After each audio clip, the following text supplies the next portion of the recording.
Imagine a country completely stripped of its right to protect its own industries. Like zero tariff power. Exactly zero. Your import tariffs are locked. And I mean locked below 4% by foreign powers who literally just showed up on your shores with gunboats. Yeah, the unequal treaties, it's a brutal starting It line. is desperate. Yeah. You are facing down the fully industrialized, aggressively expanding Western empires of the 19th century. And according to literally every rule in the book, you are destined for one specific outcome. You're supposed to become a colony. Right. You become a subservient economy that just exports raw dirt, cheap leaves, maybe some basic silk, while you import all of their expensive manufactured goods. You have no economic sovereignty. You are totally exposed. And this is the massive facelap of history, this country didn't become a colony. No, it did not. It became an empire. It completely inverted the board. Welcome to a deep dive into prosperity without sovereignty. Today, we are tearing into a monumental piece of research by Christopher M. Meisner and John P. Tang. And we're looking at Japan's economic miracle from 1880 to 1910. Our mission today is to completely tear up the textbook.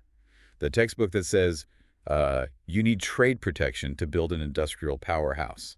Because they proved you don't. Exactly. We are using decades of newly digitized customs data to reveal the actual ruthless logic of Japan's rise. And I really want to stress the beta part here. This isn't just theory. This is an actual data time machine. Right. Meisner and Tang spent years doing something that honestly sounds impossible. Yeah, they digitized 30 years of handwritten Japanese customs returns. Wait, I want to make sure you, the listener, really grasp the scale of this.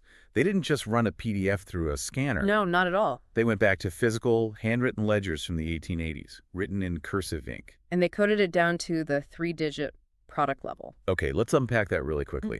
Why does looking at individual shipping receipts from the 1880s matter to you listening today? Because broad national numbers hide the actual strategy. Right, GDP just looks like a smooth line going up. Exactly. If you just look at total exports, you miss the secret plays. You miss what failed.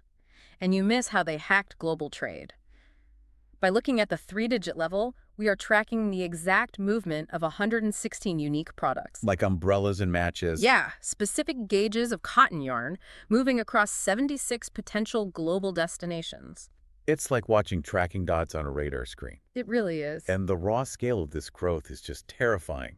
I mean, in an era without AI, without real-time computers, without modern supply chains. Japan hit a 9% annual nominal growth rate for 30 years straight. It's mind-blowing. Think about this. Total exports went from about 26.6 million yen in 1880 to a staggering 434 million yen by 1910. If you look at the chart, the slope just goes completely vertical right around 1895. Vertical slope. It was a speed that was basically a myth even back then. It terrified the West. So how do they do it? The first step is they completely refuse the raw material trap. Right, the silk to yarn transition. Let's look at the numbers. In 1880, manufactured goods were less than 10% of their exports. It was all raw silk and tea. Which is the classic trap. You just sell what you can pull out of the dirt with cheap labor. But by 1910, manufactured goods took up over half the pie. Over half. Cotton thread alone became 42% of all exports. They re-engineered their entire economy in 3 decades. So they basically went from selling the raw cocoa beans to completely dominating the global chocolate bar market. That is the perfect analogy. But here's where we hit the first huge counterintuitive moment. Wait, what? Yeah. Everyone assumes that Japan got rich by taking those new manufactured goods and selling them to the wealthy United States and Europe. Because that's where the money is. Right. But the data says the exact opposite. This blew my mind. North America and Europe consumed nearly 80% of Japan's exports in 1880. 80%. They were totally reliant on the rich club. But by 1910, that dropped to 60%. Meanwhile, exports to their poorer Asian neighbors doubled, from 20% to over 40%. So they deliberately shifted their focus toward lower-income markets. Which feels weird, right? Was this a retreat? Like, were they just running away from Western competition? It was absolutely not a retreat. It was a calculated, predatory masterstroke. Okay, break that down for us. To understand why this was brilliant, we have to talk about what the researchers call the extensive margin. Let's drop the jargon. Let's call it the 30% secret. Or opening new maps. I love that framing. Opening new maps. How does it work? Well, traditional growth is just selling more of the same stuff to the same people. Milking the old cows. Yeah, milking the old cows. But Japan's growth didn't just come from that. A massive 30% of their growth came from launching brand new products in brand new markets. So they weren't just sitting still. No, they were constantly testing new waters. Here is where it gets really interesting. This completely destroys the traditional economic textbook. Oh, it shreds David Ricardo's theory of comparative advantage. Right. For those who don't know, Ricardo basically said you should only sell what you are naturally least bad at making. Right, so with Japan's cheap labor and lack of resources, Ricardo would say they should have only ever sold raw silk and tea. Forever. Forever, because that was their natural advantage. But the textbook lied. It did. Comparative advantage assumes a fair, static world. It totally ignores the hidden costs of reality, Like what? like information, diplomacy, strategy. Japan basically looked at their starting hand and said, no thanks. We're going to engineer a brand new advantage. They built a comparative advantage in industrial goods completely out of thin air, defying all theoretical expectations. Which is such a massive lesson for you listening. Yeah. Never let your starting resources define your final destination. Exactly. But it brings up a huge problem. How do you actually know where to send these new products? Right, because there's no internet in 1890. None. Why did a Japanese product instantly go viral in one country but completely vanish in another? Because trade back then was an information war.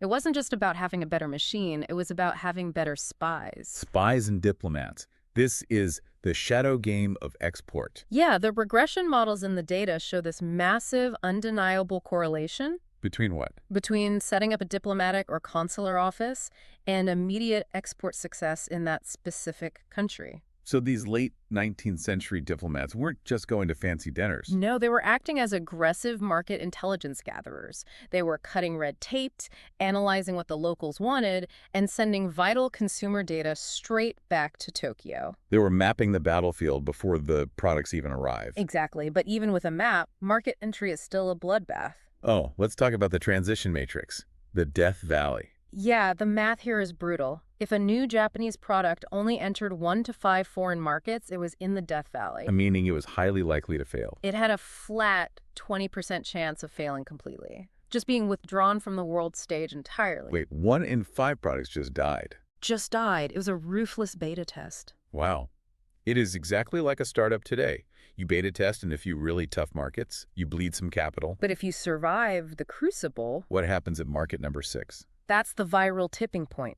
If a product survived long enough to enter 6 markets, its survival rate shot up to nearly 100%. Nearly 100%. That's insane. It suddenly scaled globally like a virus. Once they figured out the friction, they copy-pasted the success everywhere. That is so aggressive. But wait, if they're scaling into poorer Asian countries, there is a massive fallacy we have to address. The cheap junk fallacy. Right. Because if you are selling mostly to poor countries, the natural assumption is that Japan was just pumping out low-quality garbage, right? That is what everyone thought, and it is completely wrong. How do we know it's wrong from a 130-year-old receipt? We look at the Indian market data. Meisner and Tang found that, yes, the unit values, the actual prices of Japanese goods, were dropping. Dropping prices means worse quality. You'd think so, but no, because their market share was skyrocketing at the exact same time against premium British goods. So people were buying more of it, choosing it over the British stuff. Right. They weren't degrading the product, they were hacking the shipping and trade costs. Oh, wow. So they maintained the exact same high quality, but slashed the cost of getting it onto the actual shelf. Exactly. And by doing that, they broke another major economic rule. The Linder hypothesis. Yes, the rich club rule. Which basically says rich countries only buy from rich countries, and poor countries only trade with poor countries. Like attracts like. But Japan shattered it. They proved that a rapidly modernizing nation could build high-value, complex industrial goods. And use them to launch a precision strike on low-income markets. Exactly. So what does this mean for the listener? It means Japan figured out how to be the absolute highest tech player in a fundamentally low-tech room. They totally monopolized those developing markets. Why fight the British in London when you can rule Asia? Right, but to do that, they actually had to leave Europe. Which brings us to the cold reality of exit. Knowing when to quit is a superpower. The data shows that exiting a market was rare. Only 269 permanent exits compared to over 1,700 entrances. But why did they leave when they did? Two massive factors. First, geography. Distance was an absolute killer. The friction of the ocean. Yeah, they ruthlessly retreated from distant European markets to shrink their supply lines and double down on Asia. Tactical retreat. And the second factor. The gold standard. In 1897, Japan adopted the gold standard, which stabilized their currency. So no more crazy exchange rate risks while your ship is in transit for 2 months. Exactly. Stability heavily reduced their exit rate. It let them plan long-term. And they needed that long-term planning for the ultimate showdown. The boss fight. The Indian battlefield. We are talking about British India, the absolute crown jewel of the British Empire. It is so wild to think about. How did Japan, a country that was closed off from the world 50 years prior, steal market share from the British inside their own colony? The data in Table 13 is undeniable.